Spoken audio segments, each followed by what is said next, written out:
Alright, you're all set. Have a good night.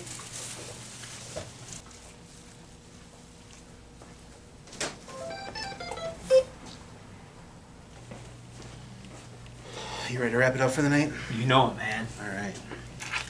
And done.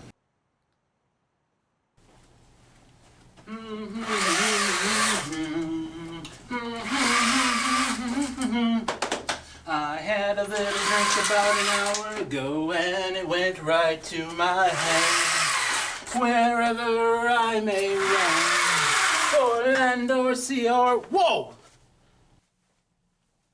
Hey, are you guys still open? Sure, come on in. Really?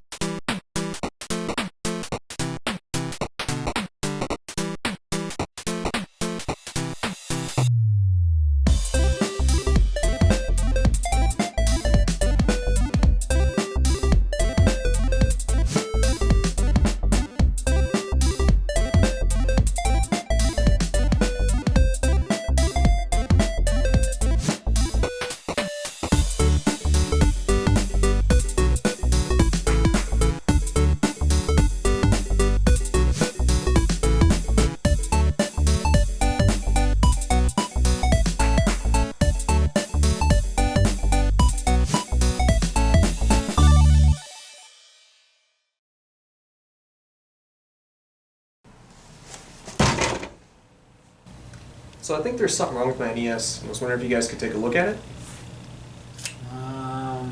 Okay. So my brother lives out in New York on some island. I can't remember the name. Anyway, he found this at a garage sale, and he thought that I might like it. But when he shipped it to me, it came a little bit odd looking. I think it might be shipping damage.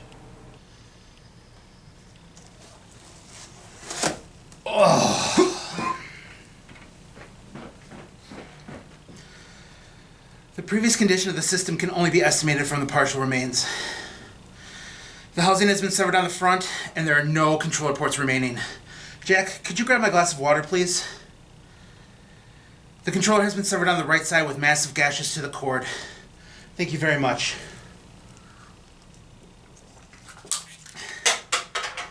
Partially denuded wires remaining. This is not shipping damage. Did you notify anybody about this? No, they never gave me a tracking number. The power button, reset button, and portions of the 72-pin connector are intact. Do not vape in here, thank you very much. This is what happens. It indicates a desperate attempt for attention, possibly something published by Acclaim or LJN. Now, the enormous amount of damage to the system prevents any detailed analysis. However, the reasoning for the destruction seems to suggest whatever did this must be extremely upset with the reputation it has obtained. Have you tried playing anything on this? Nope. Well, this was not shipping damage. It wasn't a third-party power supply, it wasn't an unlicensed accessory, and it wasn't some rage quitter. Okay, cool. So just give me a call when you figure it out.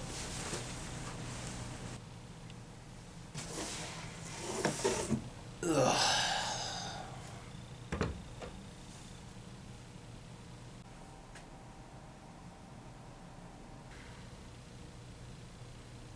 Well, we better open it up and see what we can find.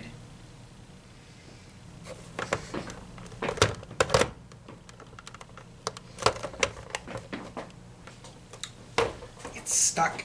Let's give this a shot. Alright. There we go.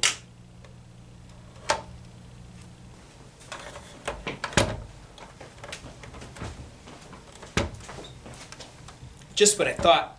Came from a house with small children.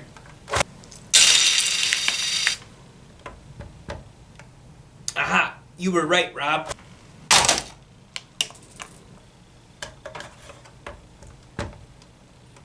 What the hell? I've got an idea. I'm gonna get the lights. Jack, you wanna grab an NES? Sure. Okay.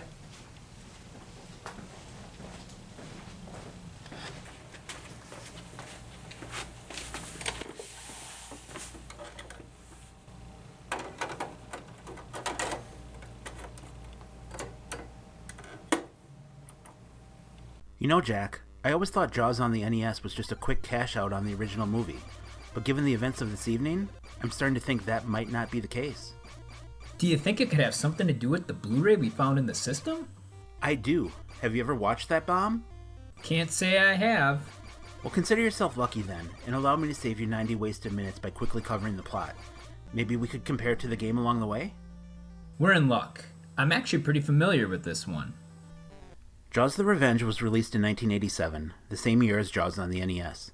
It follows Chief Brody's family, with his wife Ellen still being played by Lorraine Gary, now widowed, and her 2 sons, both who are now grown up. Sean the youngest is now a deputy on Amity Island, while his older brother Michael, played by Lance Guest, has become a marine biologist down in the Bahamas. That's the dude from The Last Starfighter, right? Yup, in all his denim-wearing glory. The movie opens with Sean getting eaten by the shark, which lays some decent groundwork, but then it manages to take a turn that makes even a Jaws movie seem unbelievable. To help cope with the loss of her youngest, Ellen decides to spend the holidays with Michael, his wife, who makes really ugly metal sculptures by the way, and their 5-year-old daughter Thea. Upon their arrival in the Bahamas, we are introduced to Hoagie, a pilot played by Michael Caine.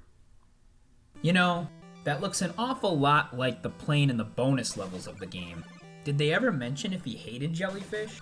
Can't say they did, but one thing they do mention is the ridiculous plot of this movie, which is that Ellen believes the shark waited patiently for years to attack Sean, and also has a personal vendetta against the entire Brody family. Up next, we get to meet Michael's partner and comic relief for the movie, Jake, played by Mario Van Peebles. We learn that the two have obtained a grant to study conch shells, but the research hasn't been going too well. So they were studying big shells? Yes, sir. Ha! In the game, the player collects shells to help them level up. I think we might be onto something here. Did you know there is also a yellow submarine hidden on the map that kinda helps the player too? I didn't, but they use a yellow sub in the movie. Interesting. As it turns out, Ellen was right. Shocker, I know. And before long, the same shark that killed Sean in New York makes its way down to the Bahamas to continue terrorizing the Brody family. It first makes an appearance while Michael and Jake are doing their research. They decide not to alert the authorities or to tell anyone so that they can study the shark for themselves. They also devise a way to track the shark by attaching a heartbeat monitor to it. Okay, this is getting crazy. The game also has a monitor to track Jaws. You get it when you get to the first port. The news of the shark finally gets out during a dedication ceremony for one of Michael's wife's ugly metal sculptures when their daughter Thea is attacked by it. With this new knowledge, Ellen decides to steal Michael's boat and go after the shark, presumably to try to kill it, or to let it eat her, I guess. And of course that boat would look just like the one in the game.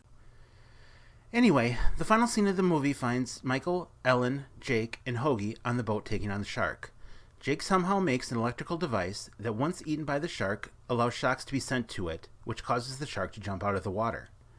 Getting it in the shark comes at a price, though, as Jake is grabbed by the shark while trying to get the device in its mouth, which also causes damage to the boat's gunwale. Gunwale? A long wooden piece that sticks out on the front of the boat. And with the shock device thing now inside the shark, Michael manages to get it to jump out of the water while Ellen rams the broken gunwale into it, making it, you guessed it, explode. Sound familiar? Yeah, that's pretty much exactly how you defeat Jaws in the game.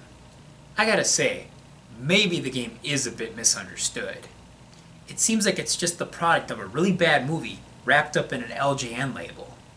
I agree with you, buddy. And while the game is far from perfect, I can definitely think of worse titles to play on the NES.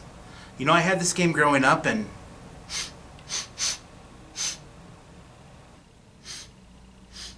Do you smell something? It kind of smells like pizza.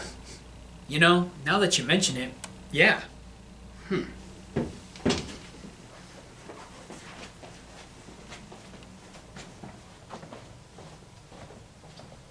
you know where that smell's coming from?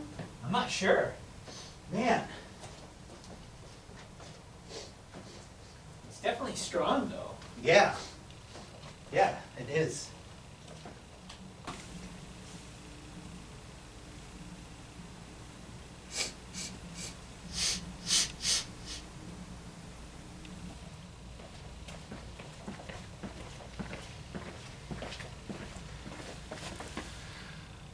Jack, what the hell is going on in the store tonight?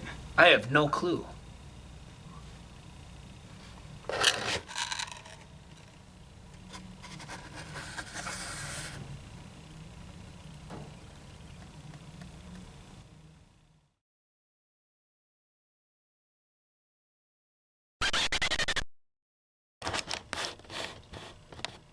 Got it.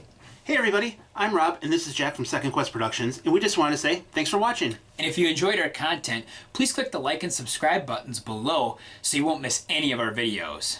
Buttons? We can't see them, Rob, but the viewers can. I'm not seeing any buttons, Jack. Thanks again for tuning in. Jack, stand up. Maybe you're sitting on them. Come on, man. Let's get out of here and go home.